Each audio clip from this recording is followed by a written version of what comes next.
9 times out of 10, you probably are a lot less active than you are. So yeah, I don't know if you're expecting me to have some fancy complicated equation for you to use, and it's not going to be bang on absolutely accurate, okay? But what it will do is it will give you a great estimate.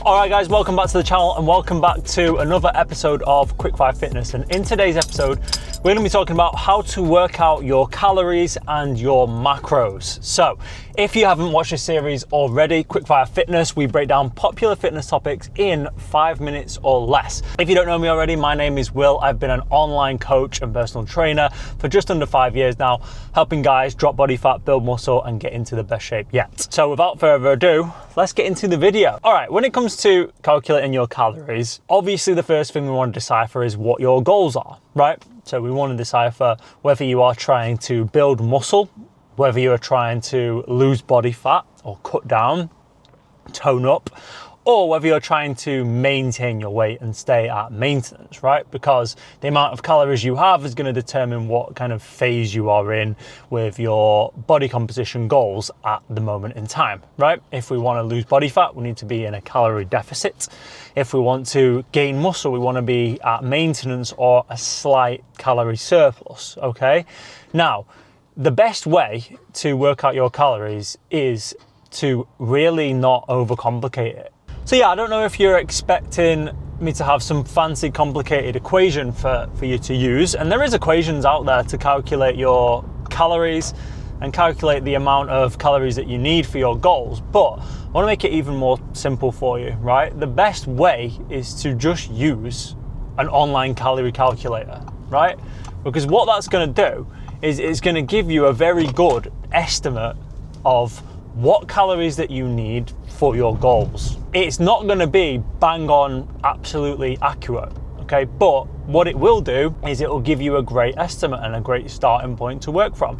So what I would recommend for you is to just go online and type in TDEE calculator or online calorie calculator and use one of the calculators. Yeah, there are different little equations that you can use of this and that, but all of them, all the equations, they're gonna give you a estimate anyway. So you might as well just use a calorie calculator to help you do the same, right?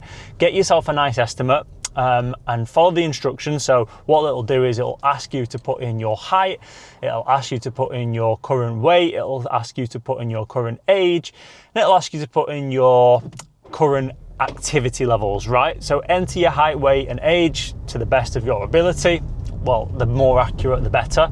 And then when it comes to your activity levels, underestimate it, right? Say that you are a lot less active than you are, because 9 times out of 10 you probably are a lot less active than you are. You might look at it and think, oh, you know what, I go to the gym a few times a week, I'm an active person.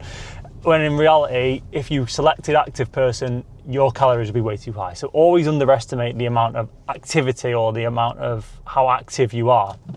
Say that you are lightly active, okay? Unless you work a manual labor job, unless you are doing 20K steps every single day, you are most likely a very lightly active or not very active person, right? In terms of this calorie calculator and the calorie calculators you use. So plug in your height, plug in your weight, plug in your age, tell them that you are lightly active or sedentary and follow the number that it gives you, right?